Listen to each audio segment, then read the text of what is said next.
Hello there, my name is Richard. The first time I see my channel, usually review cartoon series, anime series, so stop and completely random. And today we're going to talk about Jurassic Park Camp Cretaceous Season 3 from Netflix.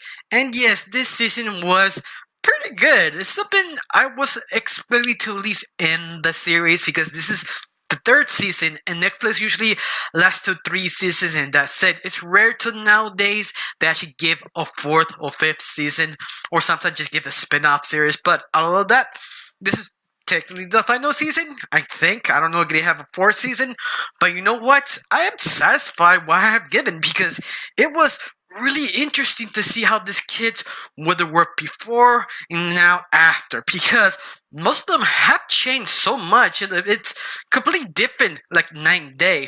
I think one of the big examples is Kenji. What happened to this character that he was sort of spoiled, over the top, and be fair, he still is, but more grounded, more understanding, because you see him sort of develop to becoming more sort of responsible, more understanding, more wise.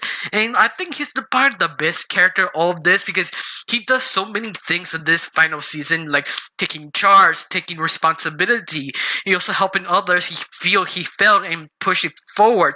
Now you have another character who also being so much developed is Ben, that he was sort of a weak, pathetic little kid. Now he became Rambo, basically.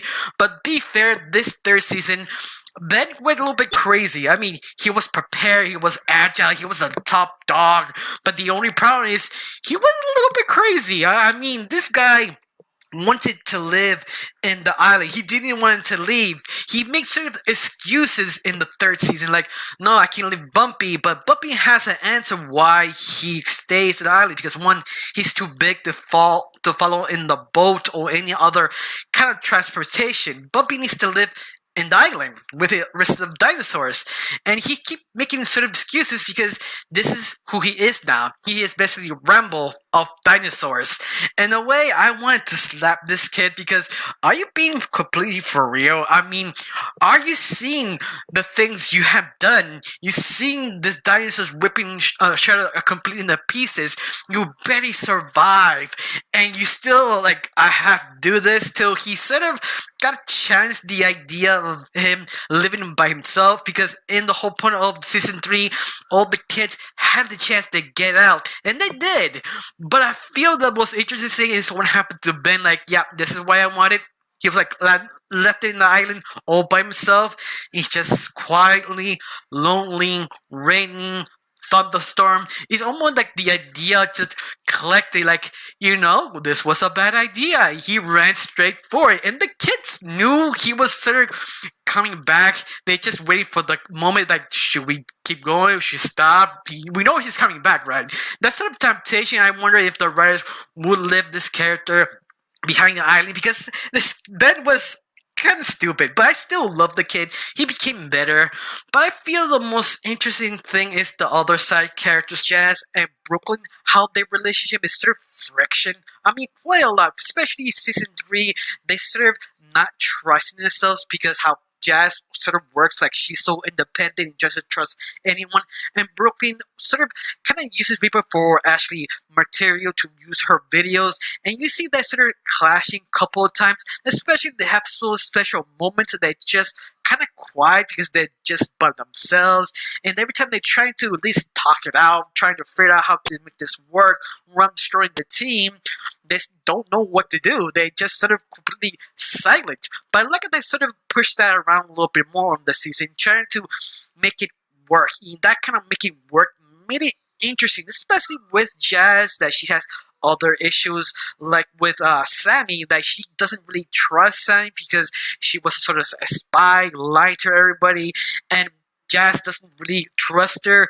But what happened to Sammy, who got poisoned, and she feels guilty because she keep pushing everybody around, she sort of comes around that moment, realize she was an asshole in a way. I mean, she kind of was, but it's one of those that she's trying to not to be that mean-spirited, but at the very end, she came forward. She became more open with the team.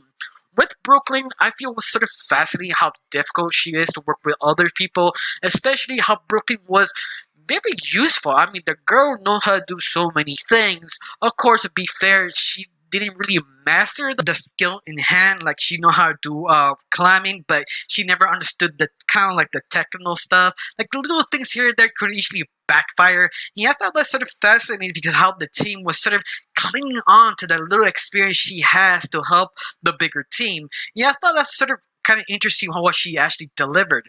Now, I think the final character I forgot to mention is the main leader, Darius. That be fair, he especially finished his development of the last season.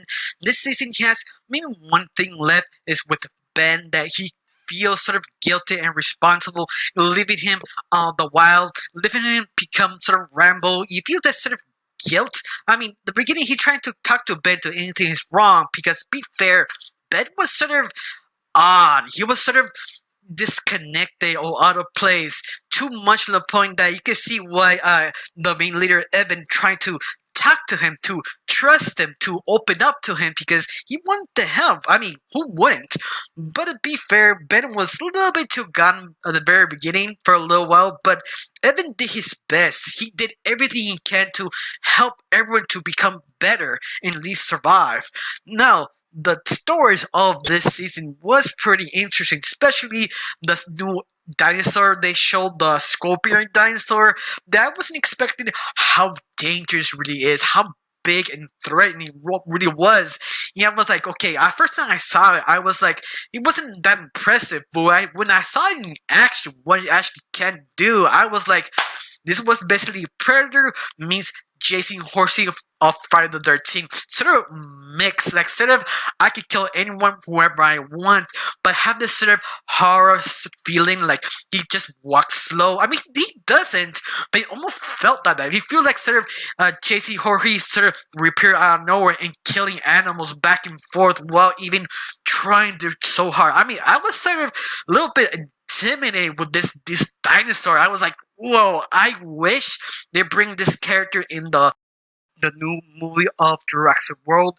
Hoping it is, because how the whole movie ending almost sort of like a cliffhanger for maybe for the new movie coming out. I really don't know. It feels that way because they show one of the villains in the last final 2 episodes trying to get his final results test in some animals to bring back. So I'm guessing this is a continue what's going to happen in the movie. I really don't know, but I was sort of fascinated how unlucky the kids really are. I mean, quite literally, every single chance they have to leave off the island, something brings them back. It's one of the kids, or the boat wasn't working. The island feels like they're cursed for the kids. Just keep dragging them back. I mean, quite literally, the last 2 final episodes, they're about to leave the island using the boat, and everything stops when the light shines over the boat, almost saying like you will never leave the island.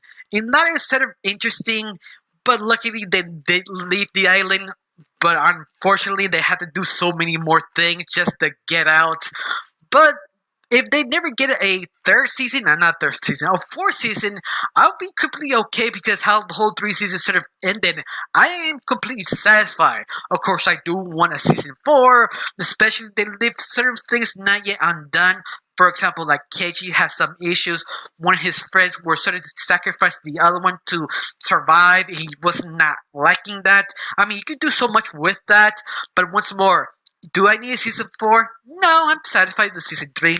I'm the kind of guy who just like 3 seasons and that's it. Especially if you did a very kind of definitive ending, and this was felt as sort of a definitive, but we don't really know that because we still have the next movie to see if they sort of gonna add it together or not. Really don't know. I got really nothing else to say, just one question. Do you like this season? Do you like what happened to the characters? Do you like the development? Tell me down below, let me know. I really got nothing else to say, just thank you for watching. Don't forget to subscribe and have a wonderful day. Bye.